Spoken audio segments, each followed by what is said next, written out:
전 시간에 투자론의 앞부분을 좀 했는데, 자, 먼저 지렛대 효과라는 게 뭐냐면, 보통 은행 이자는 일반적으로 싸다 그런 얘기죠. 그러다 보니까 부동산 구입할 때 일부가 됐든 전부가 됐든 은행에서 돈을 빌려서 투자하게 되면 돈 벌어서 은행한테 줄 돈이 얼마 안 된다는 얘기죠. 그러다 보니까 내가 가져갈 돈이 상대적으로 많아질 수가 있다 그런 얘기입니다. 요걸요 지렛대 효과라는 겁니다. 테마 1의 1번 볼게요. 자, 부동산은 주식 등 금융상품에 비하여 단기간에 현금화할 가능성이 높다 이렇게 해주면 안 되고요, 낮다 해줘야 되겠네요. 주식 같은 경우는 돈이 필요하면 얼른 팔으면 되는 거죠. 곧바로 돈이 되지만 부동산 같은 경우는 뭐 상가 같은 경우라든가 공장 이런 것들은 5년이 되도록 10년이 되도록 안 팔릴 수 있죠. 그러니까 현금화될 가능성이 낮다 해줘야 됩니다. 자, 3번 볼게요. 3번. 부의 레버리지 효과란 부채 비율이 커질수록 자기 자본 수익률이 하락하는 걸 말한다. 맞는 겁니다. 은행에서 일부 오히려 돈을 빌리게 되면 오히려 내 돈 투자액 대비 수익률이 점점 줄어든다는 얘기죠. 이걸 뭐라고요? 부의 레버리지 효과 혹은 부의 지렛대 효과 해줍니다. 자, 4번 볼게요. 정의 레버리지 효과를 예상하고 투자했을 때 부채 비율이 커질수록 경기 변동이라든가 금리 변동에 따른 투자 위험이 그만큼 증가하는 겁니다. 감소한다가 아니라 증가한다. 자, 레버리지 효과는 순전히 수익률만 가지고 따지는 겁니다. 그러니까 타인 자본을 많이 조달할수록 내 돈 투자액 대비 수익률이 올라간다는 얘기죠. 근데 그만큼 위험도 그만큼 커지는 겁니다. 돈을 못 갚을 가능성 이런 것도 커진다는 얘기죠. 이렇게 하시고, 그 다음 이번에는 두 번째 테마를 보겠습니다. 두 번째 테마를 보니까 뭐가 있냐면 볼게요. 자, 여기가 뭐가 있냐면 이렇게 어떤 노량진이 있는데, 노량진에서 고시원 사업 하려고 합니다. 그래 B라는 고시원, C라는 고시원, D 이런 게 팔려고 내놨는데, 자, 이런 것들은 장사가 잘 되는 것들은 가격 올리려고 낮추려고요, 자꾸 올리려고 하고, 안 되는 것들은요 싸게라도 팔려고 할 겁니다. 그러다 보니까 어떤 부동산을 구입한다 하더라도 한 10% 정도밖에 못 얻는다는 얘기입니다. 근데 간혹가다 보면 이제 싸게 나오는 것들이 간혹가다 있어 없어요? 있다는 얘기죠. 그러니까 우리 뭐 권리금 같은 거 이걸 적정히 계산할 수 있는 사람은 많지는 않을 겁니다. 그러니까 좀 싸게 나온다든가 이런 게 있다는 얘기죠. 이걸요 잽싸게 1억에 구입한다면 좀 싸게 나온 겁니다. 매년 2천만 원 정도가 기대가 된다. 그럼 이때 수익률은 몇 퍼센트라고요? 20%죠. 그러니까 다른 데 투자하면 10%밖에 못 버는데 여기는요 20%나 벌 수 있으니까 여기다 투자하려고 할 겁니다. 자, 지금부터 자기가 투자하고자 하는 부동산으로부터 계산된 수익률을 뭐라고요? 기대 수익률 해줍니다. 다른 데 투자했더라면 요 정도는 벌 수가 있다는 얘기죠. 이걸 뭐라고요? 요거 수익률 해줍니다. 당연히 얘가 얘보다 크거나 같을 때 있죠. 요때 선택하는 겁니다. 자, 요때 이제 위험이라는 게 뭐냐면 자기가 기대하고 있는 기대치가 있다면 기대치에서 벗어날 가능성, 이걸 뭐라고요? 위험이라 하는데, 벗어날 가능성이 크다 이런 거 뭐라고요? 위험이 크다.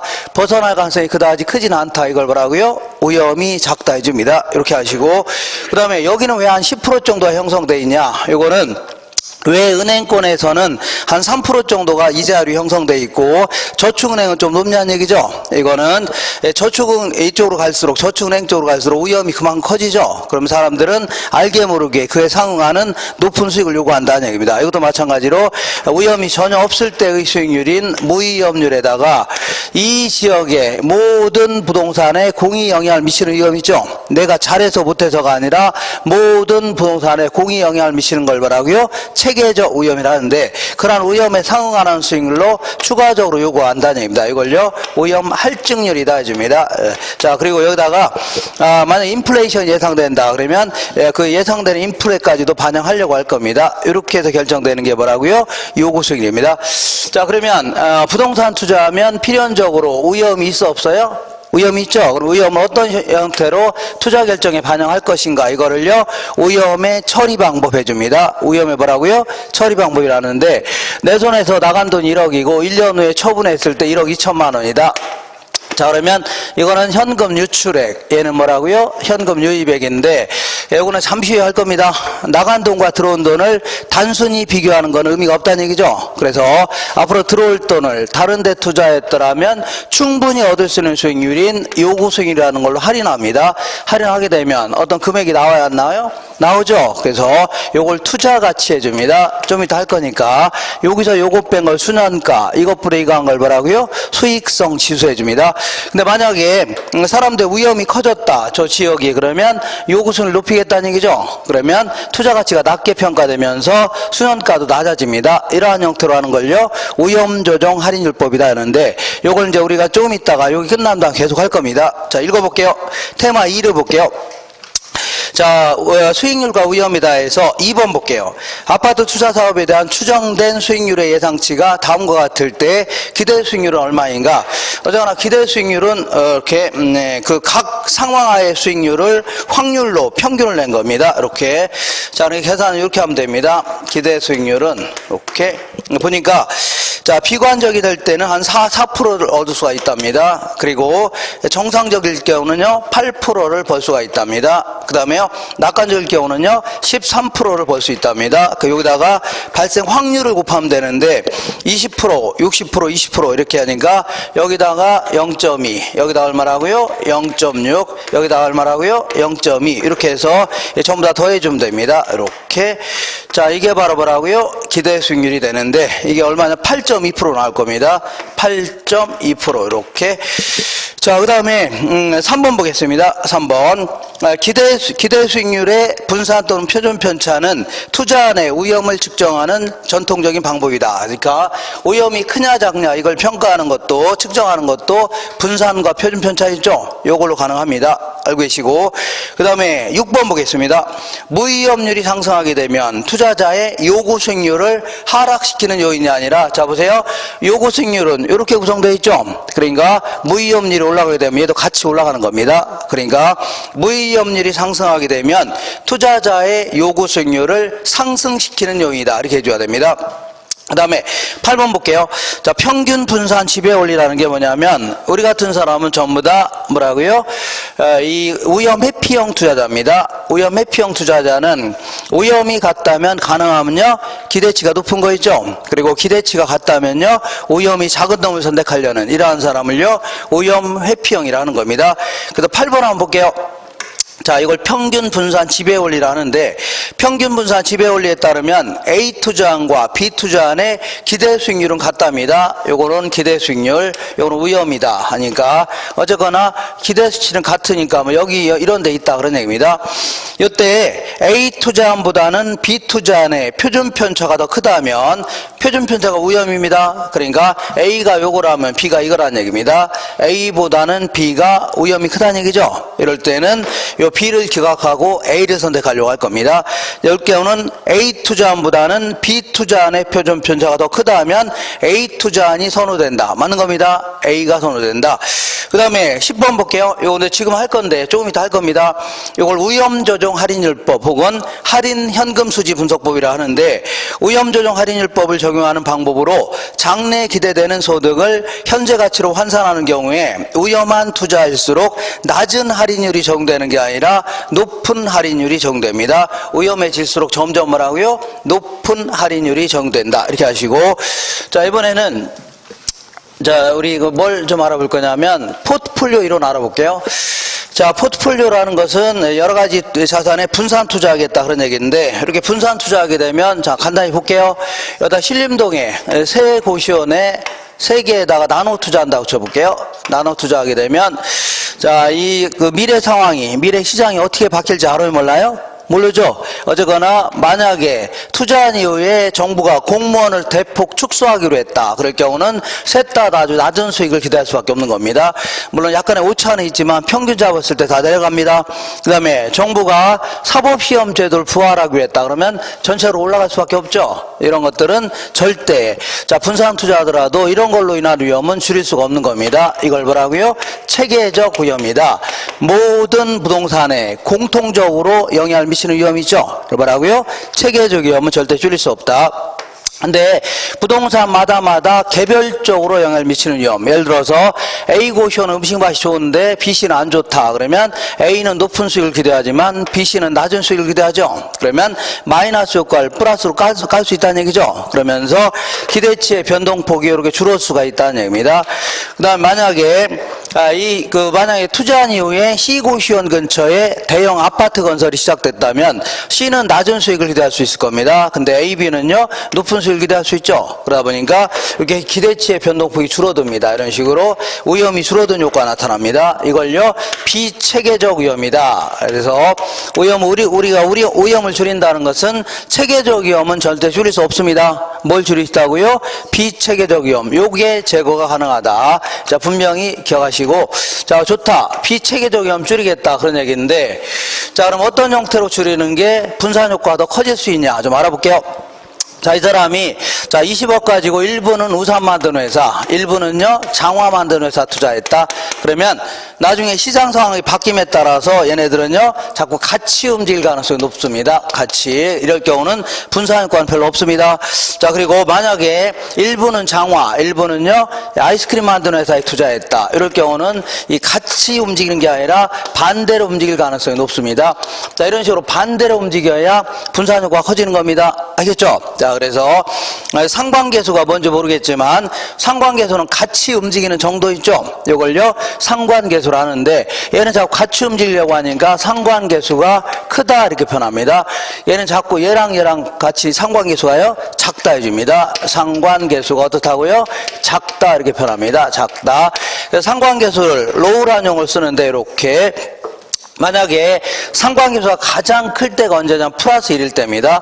예를 들어서 얘랑 분산 투자했더니 플러스 1이다. 이럴 경우는 정확히 같이 움직인다는 얘기입니다. 예를 들어서 얘가 10% 올라가면 얘도 똑같이 10% 올라간다는 얘기죠. 그래서 분산 효과가 전혀 없는 겁니다.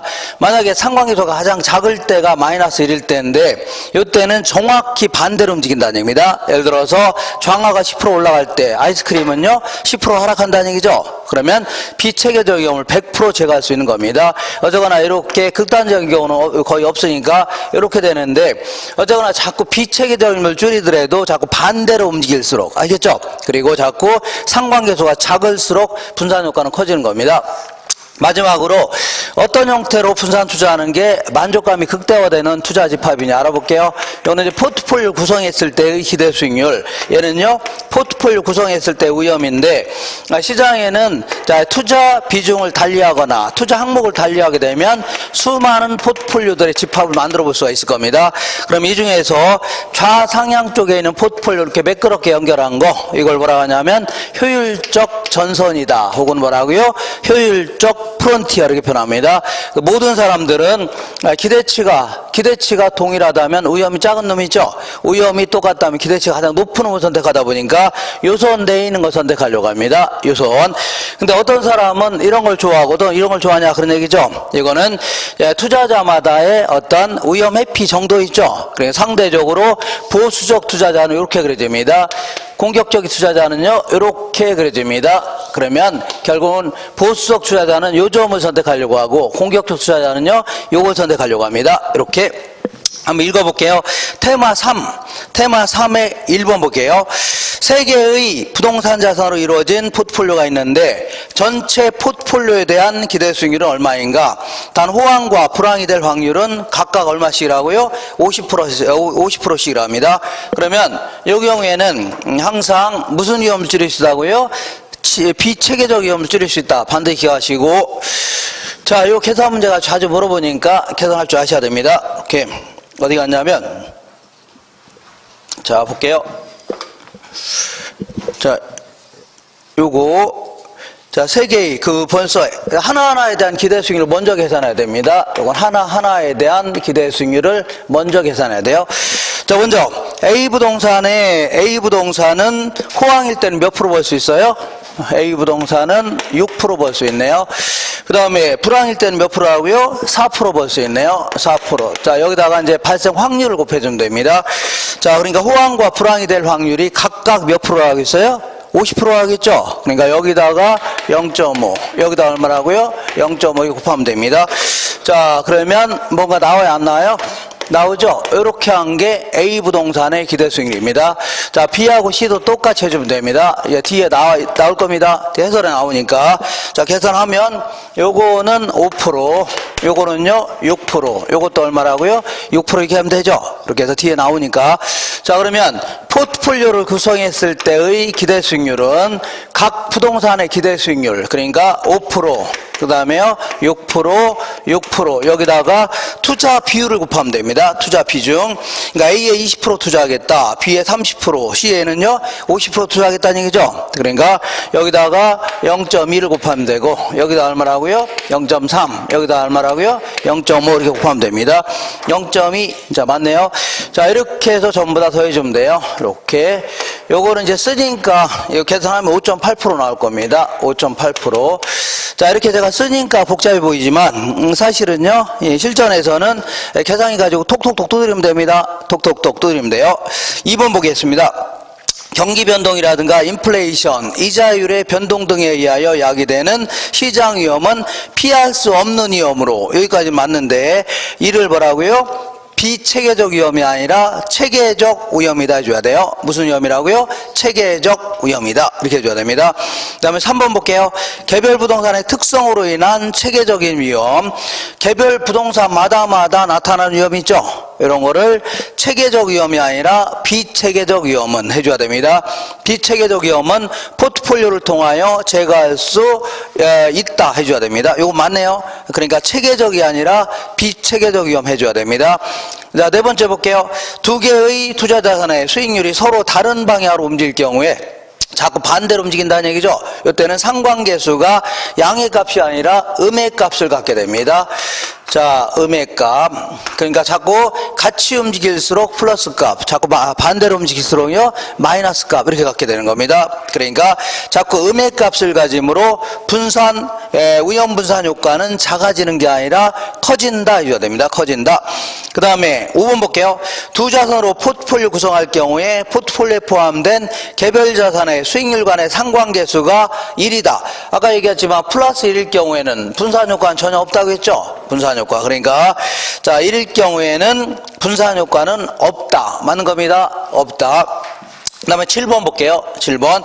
투자자 자신의 무차별 곡선과 효율적 프론티어의 접점에서, 저거 있죠? 접점에서 최적의 포트폴리오가 선택된다. 맞는 겁니다. 최적의 포트폴리오가 선택된다. 이렇게 맞습니다.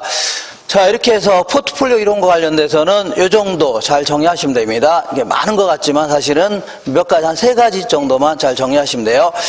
자, 마지막이 아니라 한 장 넘겨볼게요. 넘겨보시면 화폐의 시간 가치다 해서 이렇게 한번 정리해 볼게요. 이렇게.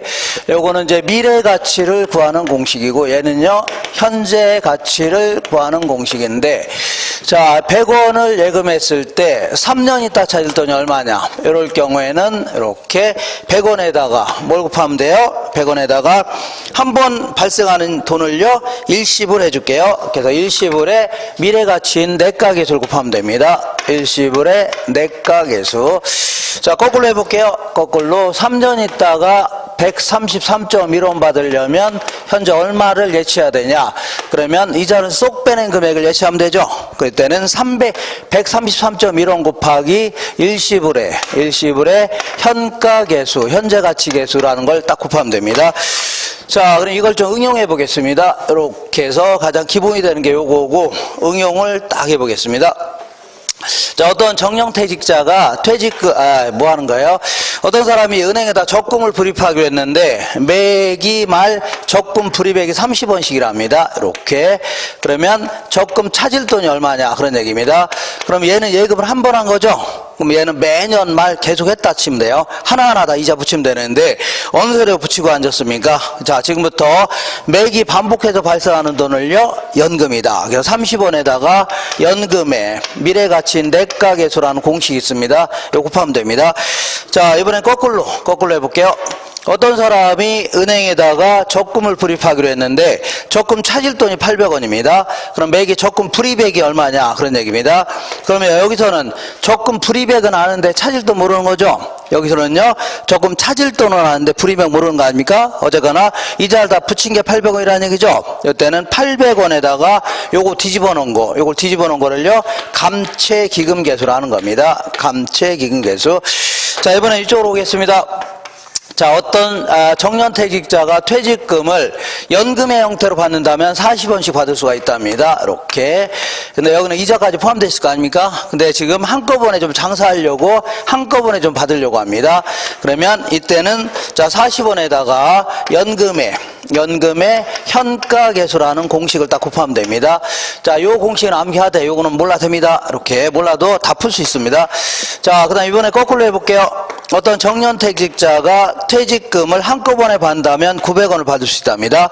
근데 매기 연금의 형태로 받으려고 합니다. 그러면 여기서는 연금 형태는 아는데 일시불로 받는도 모르는 거죠. 여기서는요 일시불로 받는도 아는데 연금의 형태를 모르는 거 아닙니까? 그러니까 어쨌거나 이자를 쏙 빼는 게 900원이죠. 이때는 900원에다가 요거 뒤집어 놓은 거, 요거 뒤집어 놓은 거를요, 자, 이걸 저당상수 해줍니다. 뭔 상수라고요? 저당상수. 이렇게 해서, 자, 이게 왜 저당상수자면 은행에서 900원을 빌렸을 때 매기 동일한 금액으로 원금이자를 갚아 나갈 때 있죠. 그때 이제 저당상수라는 걸 곱해줍니다. 어쨌거나 어디 갔어요? 자, 여기 얘와 얘는 역수관계가 있습니다. 이거의 역수라는 게 이것분의 1한 게 이거라는 얘기입니다. 이것분의 1한 게 요것도 마찬가지로 역수관계 있다. 아시고. 자, 읽어볼게요. 테마 4를 보겠습니다. 화폐의 시간가치. 1번 볼게요. 연금의 미래가치계수는 연금의 현재가치계수의 역수가 아니라 감채기금계수의 역수입니다. 감채기금계수의 역수이다. 2번 볼게요. 주택 마련을 위하여 은행으로부터 원리금 균등상환 방식으로 주택 구입자금을 대출한 가구가 매월 상환할 금액을 산정하는 경우에는요 저당상수 사용한다. 맞습니다. 저당상수 사용합니다. 자, 그 다음에 5번 볼게요. 5년 후에 주택 구입에 필요한 자금 3억을 모으기 위하여 매월 말 불입해야 되는 적금액을 계산하려면 결국은 3억짜리 적금에 가입했을 때 매기 적금 불입액을 물어보는 겁니다. 이때는 3억 원에 연금의 현재가치계수를 곱하는 게 아니라 감채기금계수를 곱하여 구합니다. 뭘 곱한다고요? 감채기금계수를 곱하여 구합니다. 이렇게 해서 자, 6개 몇 번이고 이렇게 계속 보시면 됩니다. 보시면 어떤 경우에 써먹냐 여기에 계속 초점을 맞춰야 됩니다. 어떤 경우에 써먹냐 이런 쪽에 초점을 맞춰야 됩니다. 자, 이번에는 이쪽으로 잠깐 오겠습니다. 우리 투자를 하려면 맨 먼저 투자를 한 목적을 정해야 되는데, 목적은요, 자, 이 부의 극대화에 있다. 이런 목적을 정했으면 두 번째 해야 될 것은 여기저기 다니면서 쓸만한 부동산을 좀 찾아봐야 됩니다. A라는 원룸, 뭐 괜찮아 보이고, 그 다음에 B라는 상가, C라는 임대주택도 괜찮다는 얘기죠. 이렇게 뽑아보는 걸요, 재투자안을 선정한다 해줍니다. 여러 투자안을 선정한다. 자, 그 다음에 해야 될 것은 하나에 대해서 내 손에서 나가는 돈, 앞으로 들어올 돈이죠. 요거 추정하는 겁니다. 그래서 A라는 원룸은 어떻게 생겼냐면 이렇게 생겼습니다. 이렇게. 자, 총 8억에 나와 있습니다. 시장에서 총 5층짜리 이렇게 나와 있는데, 우리 투자론에서는 내 돈 투자액을요 지분 투자액이다. 은행에서 빌린 돈을요 저당 투자액이다. 줄여서 지분, 저당 이렇게 해볼게요. 그러면 내 돈은 5억밖에 안 된다. 그러면 은행에서 얼마 빌려야 돼요? 은행에서 얼마 빌릴까요? 3억을 빌려야 될 거 아닙니까? 이렇게. 자, 그리고 이 사람은 너 죽을 때까지 원룸 사업하겠다. 그게 아니라 한 5년 정도 운영하다가 처분할 목적이 있습니다. 1년, 2년, 3년, 4년, 5년. 자, 그럼 순전히 내 손에서 나가는 돈이죠. 앞으로 들어올 돈을 추정해보겠다. 그러집니다. 그럼 내 손에서 나간 돈은 5억이고, 이렇게 매년 임대사업을 통해서 임대료 들어와야 안 들어와요? 들어오는데 이게 전부 내 손에 들어온 건 아니죠. 각종 경비 다 빼야 되고, 그 다음에 행여나 갚는 돈 있으면 갚아야 나가야 될 거 아닙니까? 그리고 이자, 소득세 같은 거 빼고 났더니 한 8천만 원 정도가 들어올 것 같다. 매년 얼마씩 들어온다고요? 8천만 원 정도가 들어올 것 같다. 그런 얘기입니다. 이것도 미래 상황을 꼼꼼히 예측해서 자, 과학적으로 추정해야 됩니다. 그리고 처분했을 때는 한 13억 정도 받을 것 같다. 근데 13억이 전부 내 손에 들어온 건 아니겠죠? 네, 그러니까 중개 수수료도 빼야 되고, 그 다음에 행여나 못 갚은 돈 좀 갚아야 되겠죠? 그리고 또 양도세 이런 거 빼고 났더니 한 7억 정도가 들어올 것 같다. 이런 식으로 하는 걸요 기대 현금 수지를 측정한다 해줍니다. 그 다음에 마지막으로 마지막으로 해야 될 것은 나간 돈과 들어온 돈을 비교해서 여러 가지 투자 결정 기법 있죠. 요거 동원해서 최종 결정하겠다 그런 얘기인데, 그러면 요건 내 손에서 나간 돈이고 요거는요 앞으로 들어올 돈이죠. 그럼 들어올 돈이 커야 돼요, 나간 돈이 커야 돼요? 들어올 돈이 커야 될 거 아닙니까? 그죠? 근데 나간 돈과 들어온 돈을 단순히 비교하는 것은 큰 의미가 없다는 얘기죠. 그래서 자, 결국은 앞으로 들어올 돈을 다른 데 투자했더라면 충분히 얻을 수 있는 수익률인 요거 수익률이라는 걸 할인합니다. 그러면 여기 이제 어떤 투자 가치가 나오는데, 여기서 요거 뺀 걸 수년가, 이것분의 이거 한 걸 뭐라고요? 수익성 지수 해줍니다. 그래서 이렇게 분석하는 게 가장 과학적이고 가장 체계적이고 합리적인 방식인데, 요건 좀 잠시 하기로 하고, 자, 먼저 얘는 어떻게 나온 숫자고 얘는 어떻게 나온 숫자인가, 요걸 먼저 알아보겠습니다. 이렇게. 자, 이 8천만 원은 열심히 장사해서 번 돈 아닙니까? 그죠? 그러니까 이걸요 영업의 현금 수지다 해집니다. 요걸 뭐라고요? 지분 복귀액이다. 그럼 전 시간에 공부한 것처럼, 자, 이 8천만 원은 가유순 전후다. 이렇게 가유순 전후 이렇게 한 다음에, 자, 한 칸 뜬 다음에 여기서부터 어디 갔어요? 여기서부터 경비 빼고 그 다음에 뭐라고요? 빚 갚고 세금 내고 해주면 됩니다. 자, 먼저 가능 조소득에서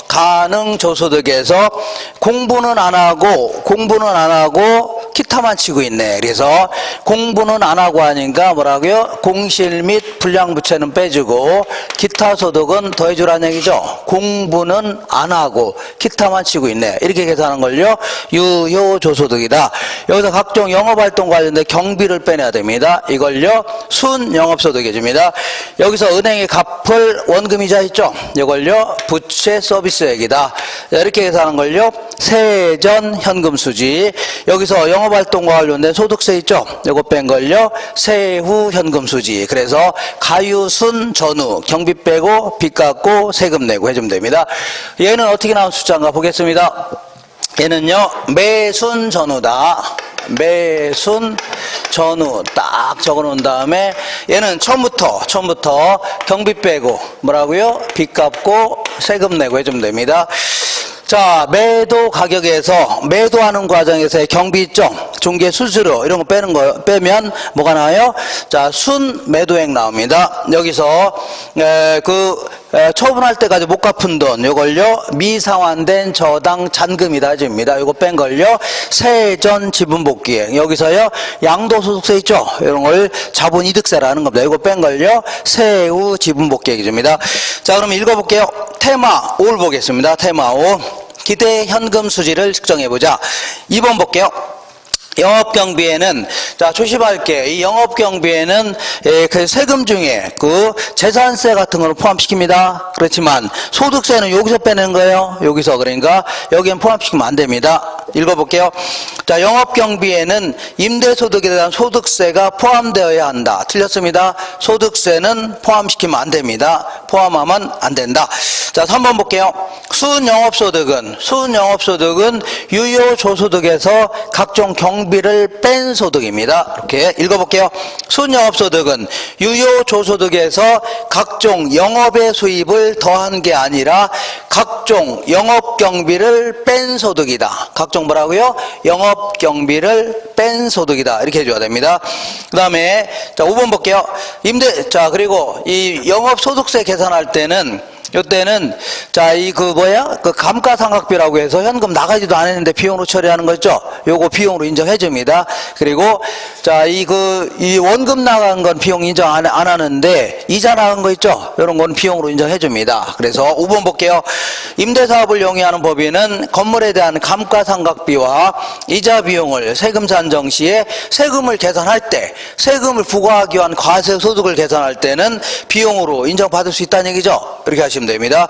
자, 네, 전 시간에 이런 얘기를 했는데 어떻게 좀 기억나시나요? 기억이 전혀 안 나요? 기억나요, 안 나요? 많이 나요? 조금 납니까? 조금이요? 어떤 분은 기억이 하나도 안 난답니다. 이 얼굴도 기억 안 나는데 그걸 어떻게 기억하냐 이렇게 납니다. 자, 오늘 어디를 볼 거냐면 요거 강의 노트 106페이지 보겠습니다. 노트 106페이지. 자, 그리고 잠깐만요. 자, 그리고 그 5월 첫 번째 주 있죠? 5월 첫 번째 주가 5월 6일이거든요. 그날 오전 오후 이렇게 합반해서 할 겁니다. 그날 대체 공휴일이더라고요. 5월 5일이 어린이일이죠? 여기 어린이 안 계시죠? 어린이 안 계시니까 노시는 분 없겠네요. 다 언뜻 보니까 20살은 넘은 것 같은데 어쨌든 어린이 아니잖아요. 그러니까 5월 6일 날 같이 이제 공부할 건데, 요때 이제 오전에는 3월, 4월 달 강의를 그때 마무리할 겁니다. 특히 감정평가 3방식 요거를 그때 끝낼 겁니다. 그리고 이제 점심 드시고 오후에는 이제 5월, 6월 달 강의 첫 강의가 진행할 겁니다. 이렇게 할 겁니다. 그러니까 그날 오후 6시까지 이렇게 할 거니까, 그런 줄 아세요? 예? 뭐 6시까지 하는 거 우습지 않나요, 여기서는? 그죠? 그리고 요번 주 일요일 날 저희 기출문제 특강 할 건데, 네, 저희 기출문제집 갖고 있는 거 있죠? 그걸 처음부터 끝까지 다 할 겁니다. 그거 말고요, 저 나눠드린 거 있는데, EBS, 예, 그거 가지고 할 겁니다. 그거를 이틀에 걸쳐서 할 거예요. 4월 28일하고 5월 12일 날 할 건데, 예, 그거는 이제 문제만 계속 풀면은 문제 풀기가 힘듭니다. 그러니까, 제가 제작한 특수 교재가 하나가 있습니다. 특수 교재가 뭐냐면, 그 주요 테마를 5장, A4 용지 5장으로 만든 게 있거든요. 그것만 쫙 보시면 문제 다 풀립니다. 그거 나눠줄 테니까 그거 한번 보고 문제 풀고 이렇게 할 거니까, 그 시간 되시는 분 꼭 나오세요. 예, 그거 이렇게 해서 전체적으로 다 2번에 걸쳐서 다 풀 겁니다. 거기 있는 거. 그러면 상당히 도움이 될 겁니다.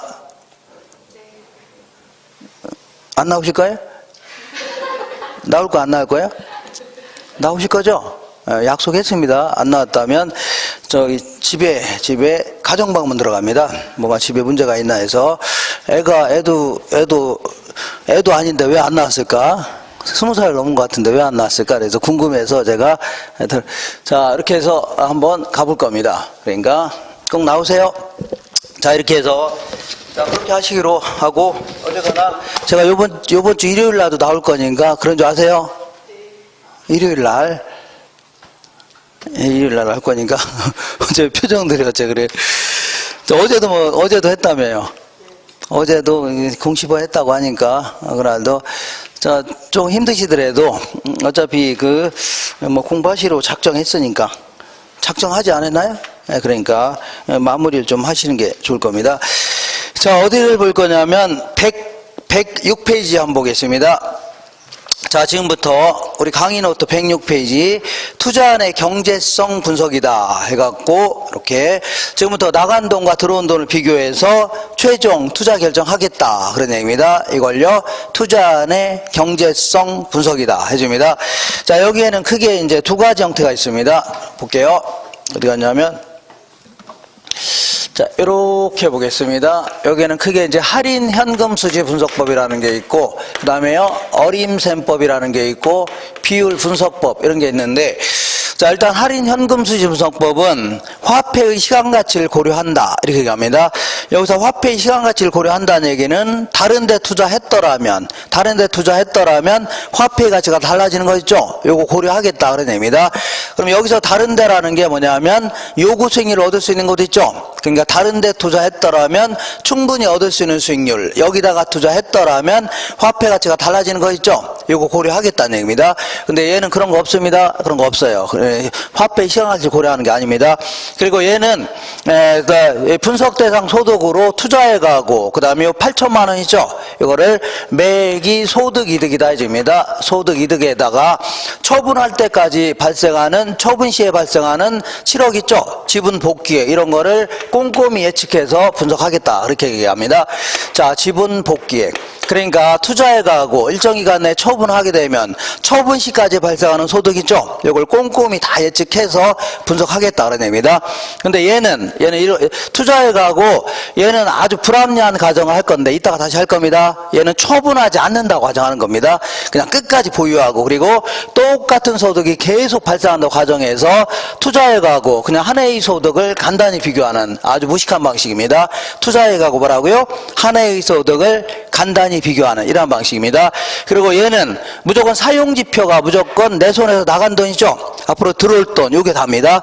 그러니까 아주 합리적입니다. 아주 합리적인데, 얘는 자 이 방법마다 사용지표가 다 다릅니다. 그러다 보니까 이 방법에 따르면 A가 선택되고 이 방법에 따르면 C가 선택되고 이상한 결과가 나올 수 있다는 얘기죠. 이게 상당히 불합리한 의사결정인데 개략적으로 할 때나 써먹는 겁니다. 자, 주로 이제 가장 핵심적인 내용은 뭐라고요? 할인 현금 수지분석법이다, 이렇게 하시면 됩니다. 자, 지금부터 요걸 할 건데, 일단은 얘는 알게 모르게 처분할 거를 가정합니다. 뭘 가정한다고요? 처분할 걸 가정하는데, 가정하면서 자, 이 소득 이득 8천만 원 같은 소득 이득과 자, 7억 같은 지분 복귀액 있죠? 이걸 골고루 따지겠다, 그런 얘기인데, 자, 문제는 이 5년 있다 처분하게 되면 숫자도 많아지고 복잡하죠? 그러니까 논리 자체를 매우 간단히 하기 위해서 조금 전에 했던 노량진으로 다시 돌아올게요. 돌아와서 자, 고시원 사업 해보려고 하는데 B도 팔려고 내놨고 C도 D도 팔려고 내놨다는 얘기죠. 이런 것들은 장사가 잘 되는 것들은 가격 올라가요, 안 올라가요? 올라가죠. 장사가 안 되는 것들은요, 싸게라도 팔려고 할 겁니다. 그러다 보니까 결국 어떤 부동산을 구입한다 하더라도 몇 프로라고요? 10% 정도밖에는 못 얻는다는 얘기입니다. 몇 프로라고요? 10%. 이렇게. 근데 간혹 가다 보면 좀 싸게 나오는 부동산들이 있어요, 없어요?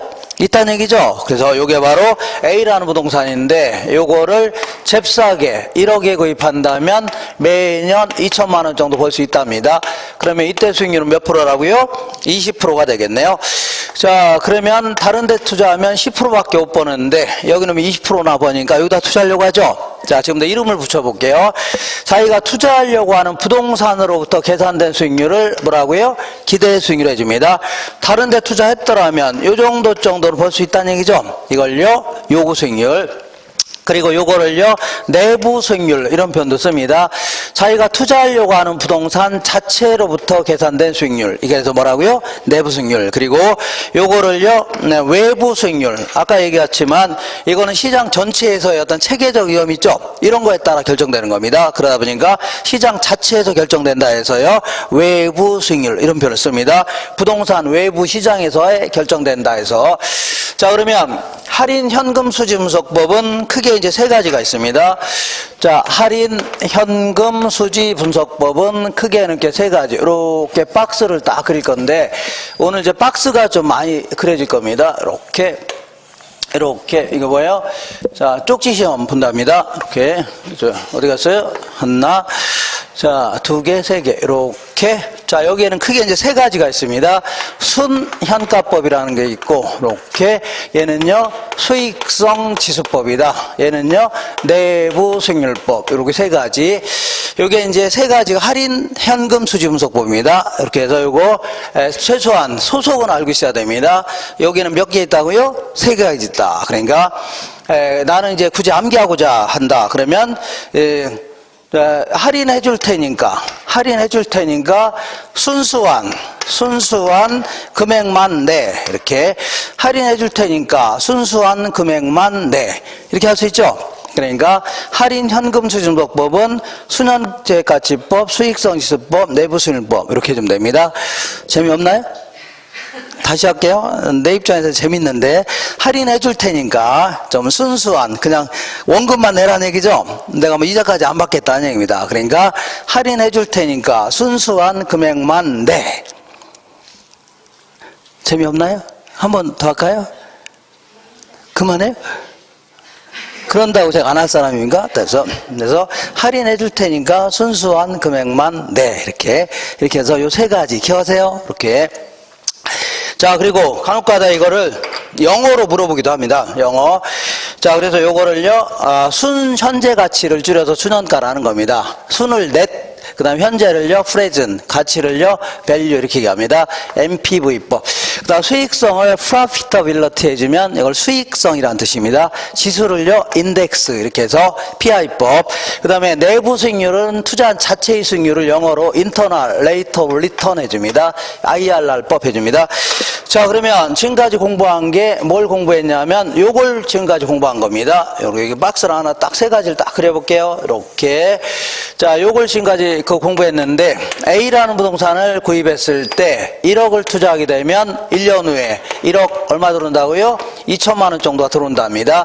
그러면 요거는 뭐라고요? 현금 유출액, 얘는요 현금 유입액인데 지금 뭐 하는 거냐면 1년 있다 처분한다 과정해 볼게요. 몇 년 있다 처분한다고요?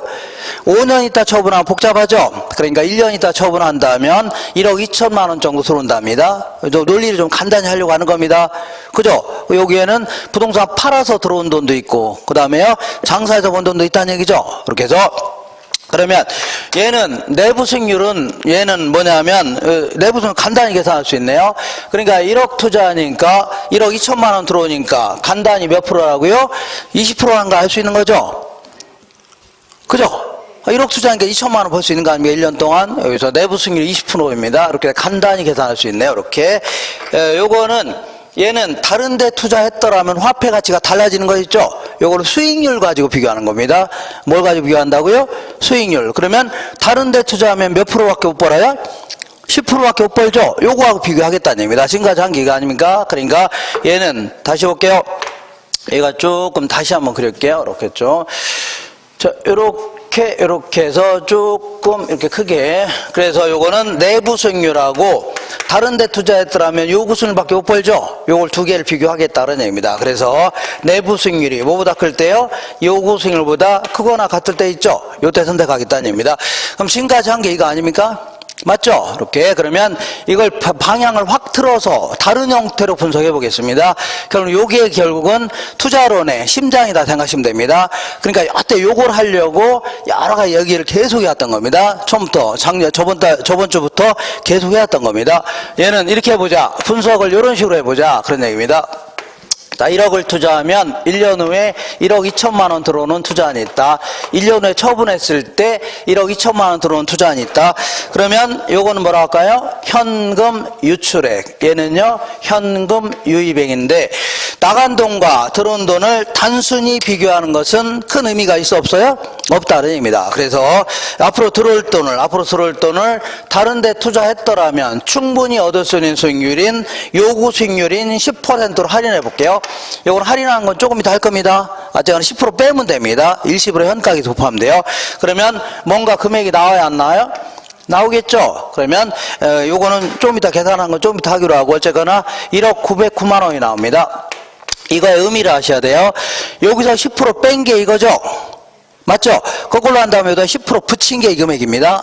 그러면 다른 데 투자하면 몇 프로밖에 못 벌어요? 10%밖에 못 벌죠? 그러면 다른 데 투자해서 1년 후에 1억 2천만 원이 되려면 현재 얼마는 투자해야 돼요? 1억 909만 원은 투자해야 10%를 벌면서 1억 2천 생기는 거죠? 근데 내 부동산은 얼마라고요? 1억만 투자했는데도 1억 2천 생긴 거 아닙니까? 벌써 투자 시점에 얼마가 이문이라고요? 909만 원만큼 이문이라는 얘기입니다. 되셨죠? 이렇게.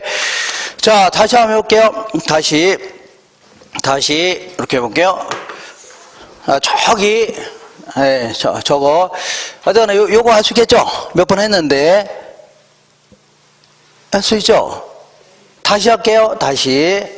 자, 저쪽 가시죠. 그러니까 5억 투자했는데 여기다가 8천만 원씩 들어온답니다. 5년 후에 처분하면 8천만 원 들어오고 처분 시에 7억 들어온답니다. 근데 나간 돈과 들어온 돈을 단순히 비교하는 것은 의미가 있어 없어요?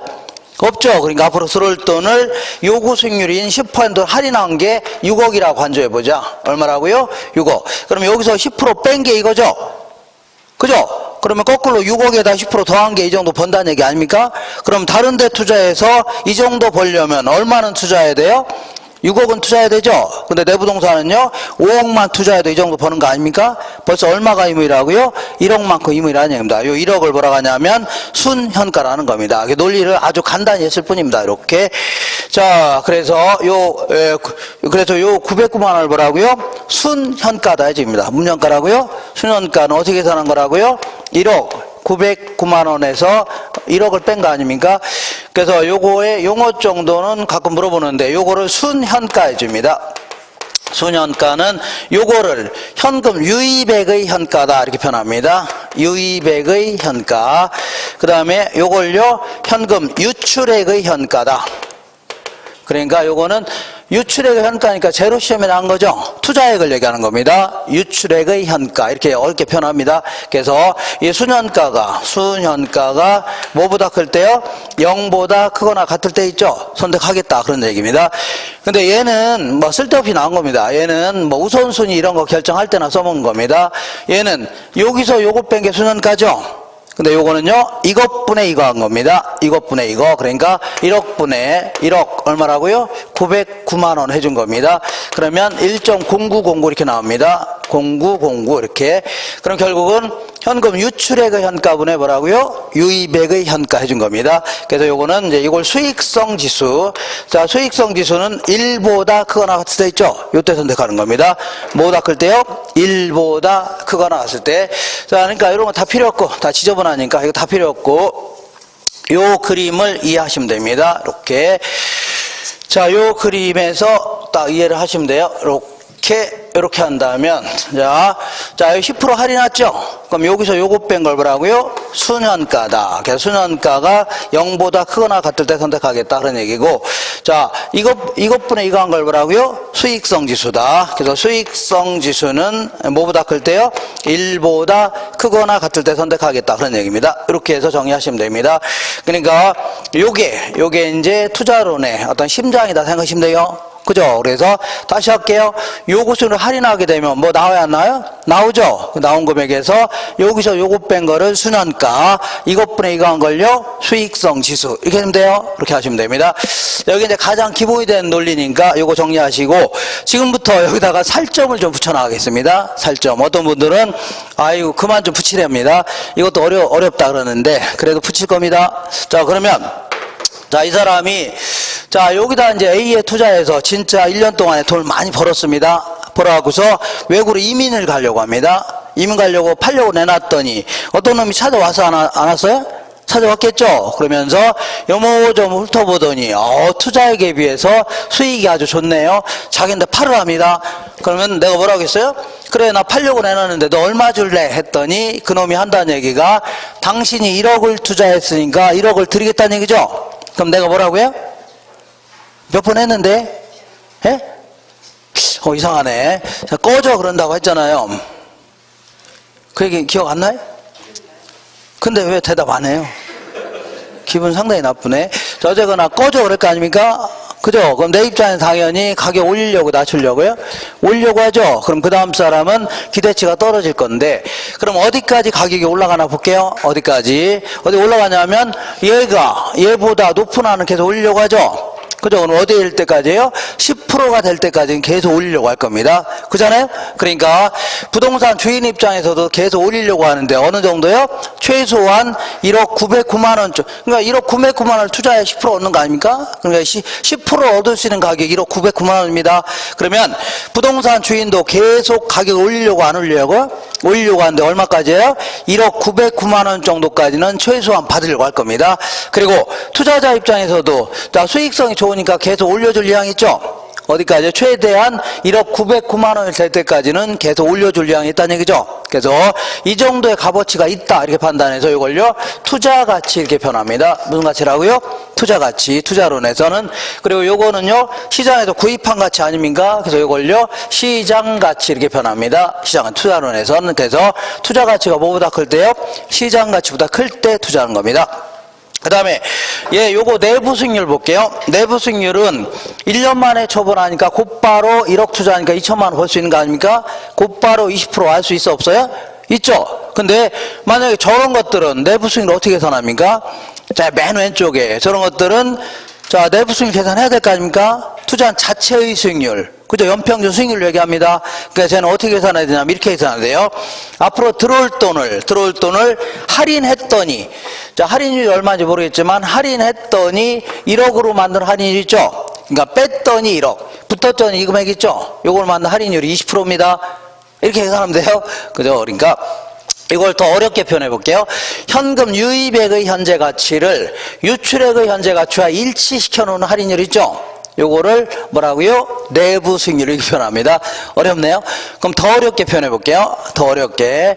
자, 얘를 할인했더니 투자 금액과 일치하는 할인율. 1억으로 만드는 할인율 아닙니까? 맞죠? 그러면 자 여기서 요거 뺀 걸 수년가라고 했죠? 그러니까 결국은 어디 갔어요? 요거는요 수년가를 요 자주 물어봅니다. 수년가를요 0으로 만드는 할인율. 여기서 요거 뺀 게 0 아닙니까? 그 다음에 수익성 지수는요 수익성 지수는 이것분의 이거죠? 그러니까 수익성 지수는요 1로 만드는 할인율이다. 자, 난 무슨 얘기인지 모르겠다. 그냥 암기하세요. 자, 내부 수익률은 수년가를 뭘로 만든다고요? 0으로 만드는 할인율. 수익성 지수는요 1로 만드는 할인율이다. 정리할 수 있죠? 이렇게 정리하시고 여기 이제 가장 기본이 된 논리입니다. 이렇게 하시고 여기다가 약간의 그 살점을 조금만 더 붙일 겁니다. 가장 어렵게 한번 붙일 건데 요거는 잠시만 쉬었다 할게요. 쉬었다 하겠습니다. 이거 그냥 놔주세요. 그냥